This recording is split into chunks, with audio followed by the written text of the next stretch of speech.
আজকের ভিডিওতে আমরা কন্টিনিউ ডাইমেনশন এবং বেসলাইন ডাইমেনশন এই দুটো কমান্ড নিয়ে আলোচনা করব। কন্টিনিউ ডাইমেনশন দিয়ে আমরা মূলত চেইন অফ ডাইমেনশন তৈরি করতে পারি, অর্থাৎ একটার পর একটা ডাইমেনশন আমরা একই লাইনে তৈরি করতে পারি। এজন্য আমাদেরকে অ্যানোটেট ট্যাবে যেতে হবে। অ্যানোটেট ট্যাবে যাওয়ার পর আমরা এখানে লিনিয়ার কিছু ডাইমেনশন অ্যাড করব। তো শুরুতেই আমি লিনিয়ার ডাইমেনশন এখান থেকে একটা অ্যাড করে নিলাম। অ্যাড করার পরে আমরা যদি আবার ডাইমেনশন এখানে অ্যাড করি তাহলে দেখা যাবে সাপোজ এখান থেকে আমি আরেকটা ডাইমেনশন অ্যাড করলাম, কিন্তু আমার এই লাইনের হরিজন্টাল হবে কিনা সেটাও একটা বিষয়, এবং প্রত্যেকবার আমাকে কমান্ড অ্যাক্টিভ করে এখানে কাজ করতে হবে। তো আমি সেটা না করে আমি এখান থেকে বেস লাইন এবং কন্টিনিউয়াস লাইন এই দুটার মধ্যে কন্টিনিউয়াস অপশনটা সিলেক্ট করব। তাহলে আমার আগের ডাইমেনশন যেখানে শেষ হয়েছে সেটাকে ফার্স্ট পয়েন্ট ধরবে। এরপর আমি সেকেন্ড এন্ড পয়েন্ট ক্লিক করব, আবার আরেকটা এন্ড পয়েন্টে ক্লিক করব, আবার ক্লিক করব। তো এভাবে দেখা যাবে আমার একই লাইনে কন্টিনিউয়াস ডাইমেনশন তৈরি হতে থাকবে।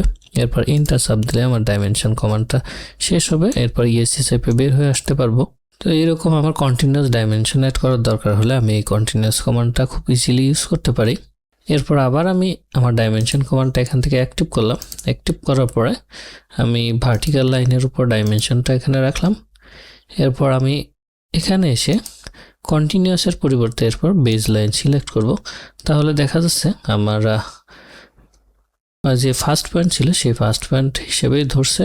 তো সেকেন্ড পয়েন্ট আমি যেখানে ক্লিক করব সেটা আমার সেকেন্ড পয়েন্ট হবে। তো এভাবে আমি বেসলাইন ডাইমেনশন এখানে ক্রিয়েট করে ফেললাম।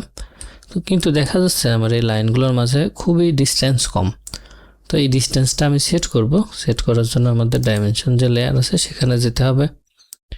সেখানে গিয়ে ম্যানেজ ডাইমেনশন স্টাইলে সিলেক্ট করব। আমার মূলত এখন ISO 25 এই ডাইমেনশনটা সিলেক্ট করা আছে। তো এই ডাইমেনশন দিয়ে আমি এই ডাইমেনশন শো করছি। এখন আমি এটা মডিফাই করব। মডিফাইতে ক্লিক করলাম। তো লাইনে এসে আমার বেস লাইন স্পেসিং এটা হচ্ছে 3.75 দেওয়া, এটা আমি 10 দিয়ে ওকে করলাম। এরপর ক্লোজ দিলাম। তো দেখা যাচ্ছে এরপর আমার বেস লাইনের মধ্যে স্পেসিংটা বাড়ে নাই। কেন বাড়ে নাই? আমি যখন নতুন করে ডাইমেনশন দিব তখন সেই বেস লাইন স্পেসিংটা ধরবে, পুরাতনের বেস লাইন স্পেসিংটা এটা মডিফাই করবে না। তো আমি আগের ডাইমেনশনগুলো এখান থেকে ডিলিট করে দিলাম। আবার এখান থেকে একটা ডাইমেনশন নিলাম। এরপর আমি বেস লাইন অপশনটা সিলেক্ট করব।